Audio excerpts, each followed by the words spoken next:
As far as why I picked Sevilla and chose to study abroad in Spain, it started off knowing that, I don't study Spanish, but I've always heard that the best way to learn Spanish is to just throw yourself into that situation. I lived with a host family that spoke no English, and at the beginning I didn't speak any Spanish. But by the end of my semester, I definitely spoke Spanish.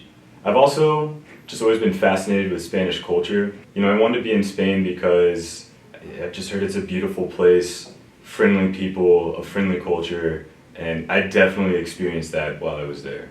As the years have gone by, I think the main thing I realized is, here in America, we take so many little things for granted. Just something as simple as ice.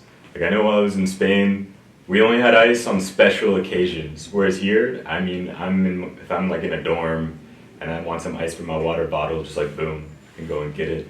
I think the other thing I took from my study abroad experience is that, there are a ton of commonalities between human beings around the world, but there are differences, and those differences are beautiful. Just seeing the way that the Spanish, this importance on family, there you're expected to stay home until you're 35, and then you can move out. And here, the second you're 24, or the second you graduate college, it's get out of here. So I think it's this concept of seeing these other cultures and the other ways that people do things, and how that can positively influence your own perspective and really just make you rethink some of the core things of your own culture. I spent a lot of time traveling alone, and I think traveling alone is great because it's an incredible way to build independence, and you can do whatever you want to do. You don't have to be influenced by someone else. But if you mess up, it's on you.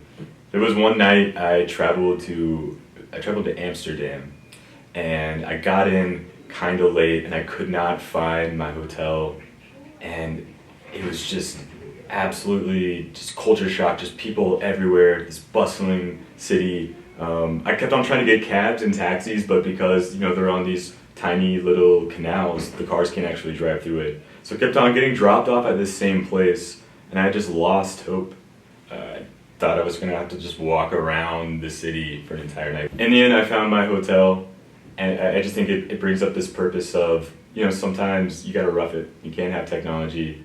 You got to just rely on talking to people, interacting with people. You can't be afraid. So building this this level of independence. I feel like I can go and do anything now because I've gotten through a scary situation like that once or twice. So I think all this is really relevant because I think the best way to learn about another culture or learn about the world is through experience. I think I have learned so much more just from talking to people. It really breaks down stereotypes and prejudice by going to another country, experiencing it, talking to people, and ultimately gaining a new lens or a new perspective. Stop what you're doing.